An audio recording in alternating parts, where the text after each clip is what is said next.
The professor smirked, ready to embarrass Barron Trump in front of the whole class. She had no idea she was about to be the one humiliated. At a famous university, Dr. Linda Markham believed she controlled the lesson, but she never expected a student to turn the tables. She often mixed politics with math, pushing her own views instead of just numbers and equations. But could she really outsmart someone who had been mastering complex calculations since childhood? Tune in, because what happened next caused the university to offer a job position to Barron. The debate that left a professor speechless. In the back of the lecture hall, one student sat quietly, dressed in sharp black attire, standing out without needing to say a word. Most students recognized his name, but few knew much about him.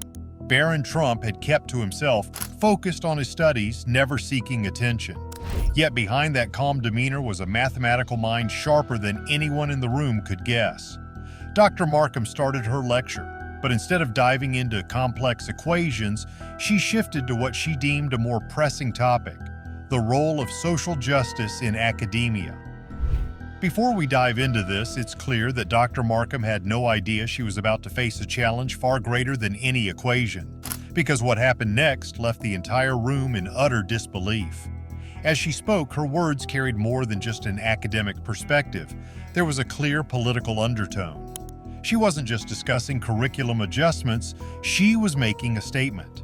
Students sat stiffly, some exchanging nervous glances, sensing that this class was heading into uncomfortable territory. Then, as the professor confidently outlined her reasoning, a single hand rose in the air. It belonged to one of the students. Markham paused for a brief moment, visibly displeased at the interruption.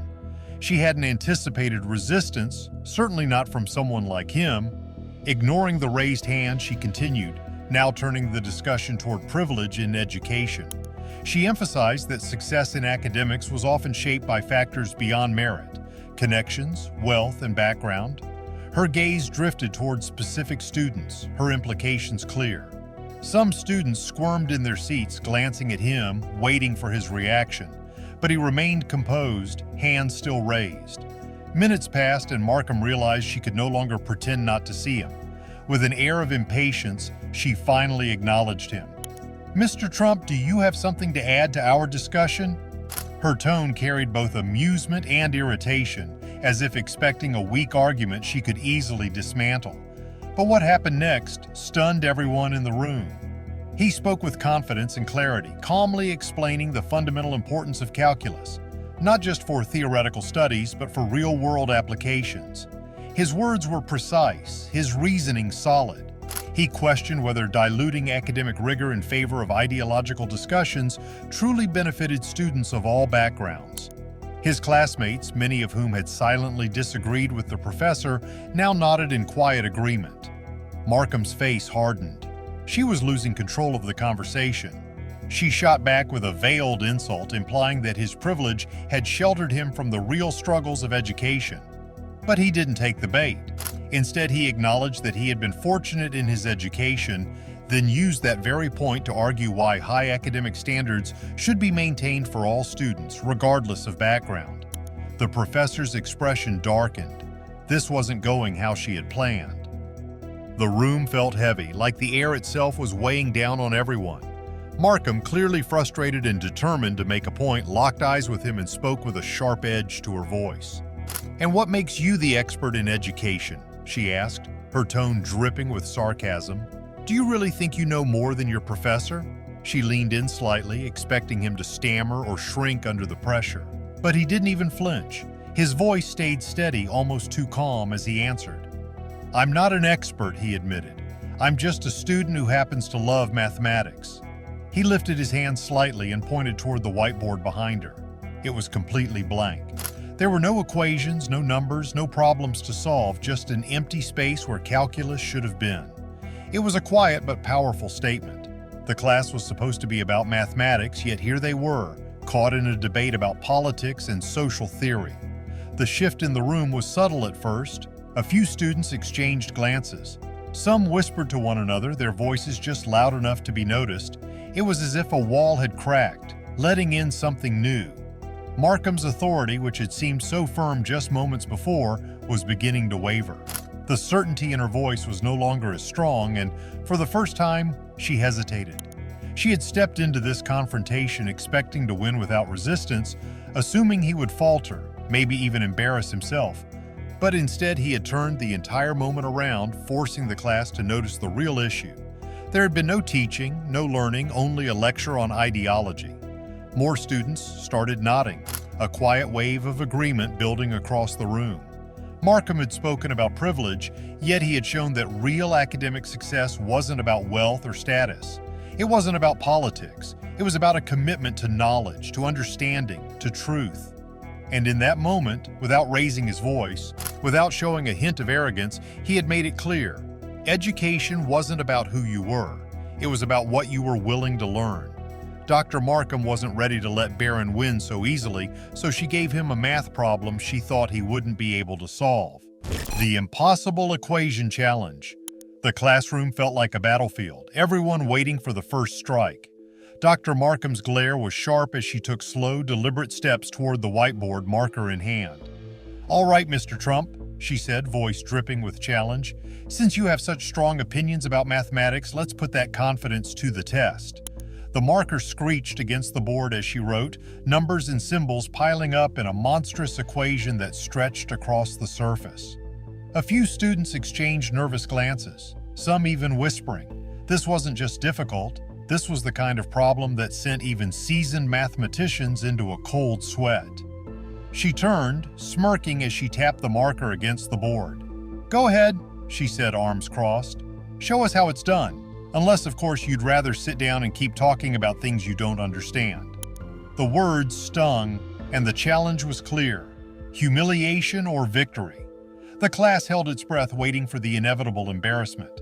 But Barron didn't flinch. He stood up, calm as ever, and walked toward the board. His expression was unreadable, his movements steady. Dr. Markham's smirk widened. This was going to be good.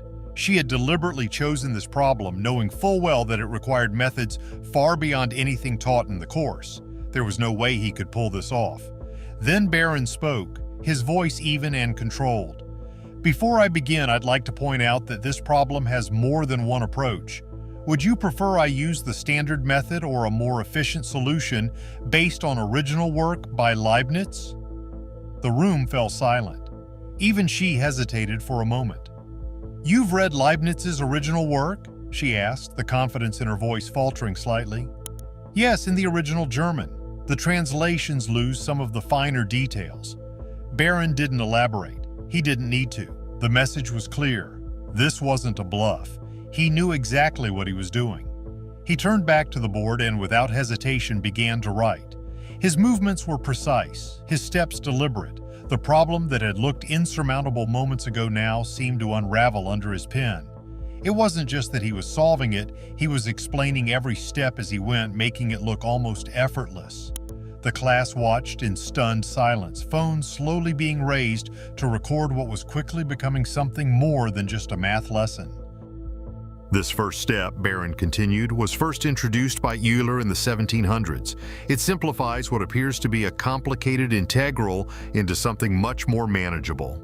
His hand moved across the board, the solution unfolding like a perfectly orchestrated plan. Even students who had struggled with basic calculus before found themselves following along. Dr. Markham, arms still crossed, leaned slightly forward, her eyes darting between the board and Barron's face. She was trying to find a flaw, some mistake she could call out, but none appeared. Barron wasn't just solving the problem, he was teaching it in a way that made more sense than any lecture she had ever given. "Now," he said, nearing the final steps, "we have two ways to proceed. The traditional method would take up another full board, but there's a more elegant approach using a lesser-known principle from Leibniz's notes." He turned to face her. "Which would you prefer?" Her expression was unreadable, her earlier smugness completely gone. The class, still recording, waited for her response. But before she could speak, another voice cut through the silence. "Could we see both?"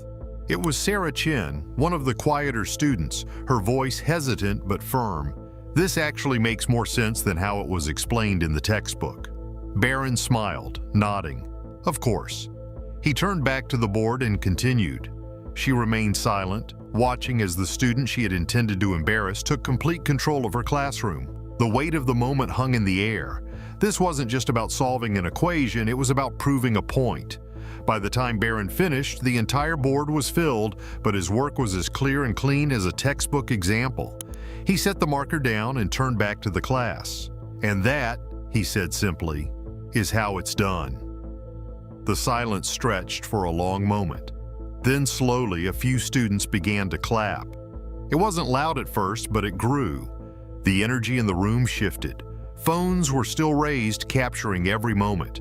The classroom debate had already changed everything, but when Dean Richardson walked in, things took an even bigger turn. A professor's authority put to the test. The classroom door burst open with a loud bang, and in stormed Dean Richardson, a close supporter of her political stances. He barely took a breath before announcing, "Linda, we need you for an emergency faculty meeting. It's about the curriculum changes." The timing was absolutely terrible, or perhaps perfect depending on how one looked at it. She turned to her students, attempting to wrap up the session. "We'll continue this demonstration another time," she said, trying to maintain authority, but before she could take a step, Barron spoke up. "Professor, you gave me a public challenge. You asked me to solve this in front of everyone," Barron said, his voice steady but firm. His words sent a wave of murmurs through the class, and even the dean hesitated. Leaving now wouldn't set the right example about academic integrity, would it? Silence fell over the room like a heavy curtain. Dean Richardson's expression darkened, his mouth tightening as if preparing for a scolding. "Young man, are you implying—" "I'm not implying anything, sir," Barron cut in, polite but unwavering. "I'm simply stating that Dr. Markham wanted to make a point about privilege and merit, and I accepted the challenge. The only question is, will she follow through?" The weight of the moment was undeniable. Some students had their phones out, capturing what was clearly turning into something bigger than a classroom debate. She glanced at the marker in her hand, then at the equation on the board, the same problem she had picked to supposedly expose a lack of ability. But now it was her own competence under the microscope. The dean, who had arrived as an authority figure, now found himself just another spectator. The tension grew unbearable. Barron, in a move that left everyone breathless, held the marker out to Dr. Markham. "Or perhaps," he said, a quiet challenge in his tone, "you'd prefer to solve it first. After all, you've made it clear that knowledge is what really matters. As our professor, surely you can walk us through the solution?" The classroom fell into a stunned silence. Her fingers tightened around the marker as if it had suddenly turned to lead. Her mind raced. How had this happened? How had the moment she designed to humiliate one student flipped into an interrogation of her own knowledge? The presence of the dean wasn't a shield anymore. It was a witness, a judge. Phones stayed lifted, capturing every moment. She started, then faltered. Her eyes darted to the board. The equation wasn't impossible, but under this kind of scrutiny, every second felt like a lifetime. Barron, unshaken, extended an olive branch. "We could solve it together. Collaboration often leads to better understanding." There was no mockery in his tone, no arrogance, just a genuine offer. But that made it even worse. Dr. Markham's pride wouldn't allow her to take it. Her jaw clenched. "This is absurd," she snapped, tossing the marker onto the desk. "This entire stunt is nothing but a privileged student trying to undermine my authority." The class collectively exhaled, but the moment of tension didn't dissolve. It shifted. Now it was Barron's turn to pick up the pieces, or rather the marker. He bent down, retrieved it, and met Dr. Markham's fiery gaze with cool determination. "No," he said, voice unwavering, "this is about moving forward." And then, without another word, he turned to the board and did something that would leave the room breathless. In less than 5 minutes, he completed both solutions, the traditional method and an alternative approach. His movements were quick, precise, and completely unshaken. As he wrote the final number, the class exploded into applause. Even the dean couldn't hide his astonishment.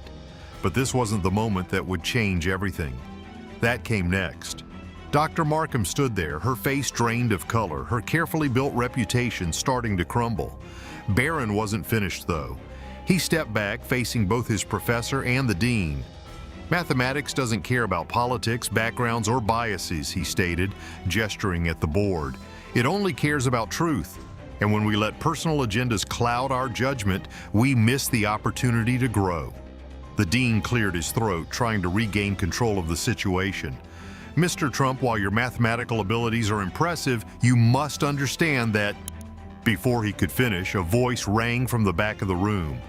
That what? It was Michael Chin, a quiet scholarship student who rarely spoke. That we should learn less math because of someone's political beliefs? The words cut through the air like a blade. And just like that, the classroom, the faculty, and the institution itself were forced to face a new reality. One where knowledge, not authority, would decide who held the real power. What started as a classroom argument didn't stay in the room for long. Soon, more people heard about it, and the whole school was watching. One lesson that redefined the classroom. Dr. Markham's class was supposed to be about calculus, but instead it had turned into something else entirely. Students were getting frustrated. One stood up and said they came here to learn math, not to get a lecture about privilege. Others nodded, their patience running out. The air in the room was thick with tension, and for a moment it seemed like Dr. Markham was losing control of the class. Then a student did something unexpected. He spoke up, his voice calm but firm, cutting through the noise. He acknowledged that Dr. Markham knew a lot about math, but maybe they should stick to that instead of these other discussions. He even offered to help other students outside of class, blending theory with real problem solving. It was a lifeline, a way for Dr. Markham to keep control without backing down completely. The room fell silent, waiting to see what she would do. Dr. Markham hesitated. Her whole approach had been about challenging privilege and making students think about more than just numbers. But now, faced with the reality of their frustration, she had to make a choice. Slowly, she admitted she had been wrong. She had spent too much time focusing on one issue and had ignored what she was actually there to teach. The shift was subtle, but it changed everything. For the first time, she really saw her students for who they were, not just who she assumed they were. Then came the real shock. Students outside the class had started gathering. Word had spread fast. People were watching the drama unfold in real time, posting videos and reactions online. Soon, a crowd formed outside, holding signs with phrases like "Teach math, not politics" and "Merit over bias." The situation was about to explode into something much bigger than just a classroom debate. But the student who had spoken up wasn't done yet. Instead of letting things spiral, he walked to the door and spoke to the crowd. If they were here to learn, they should come inside. And just like that, students poured in, filling every seat and standing along the walls. Dr. Markham watched, stunned. She had been struggling to keep students engaged, and now, thanks to him, the room was packed with eager learners. What happened next became legend. He took the marker and turned the class back to what it was supposed to be: math. For the next hour, students listened, asked questions, and actually learned something useful. It wasn't about privilege or politics anymore. It was about numbers, equations, and real-world applications. And for the first time in a long time, Dr. Markham felt like she was truly teaching. The story spread across campus like wildfire. People expected it to be about a professor getting humiliated, but instead it became something else. Enrollment in advanced calculus skyrocketed. Dr. Markham, humbled by the experience, changed her approach. She went back to focusing on what she loved, teaching math. The student who had spoken up, true to his word, led study sessions and helped others bridge the gap between theory and practice. Was this professor trying to teach math, or was she using her position to push an agenda? And did she ever expect Barron Trump to outshine her so easily? Tell us what you think, and don't forget to like and subscribe for more.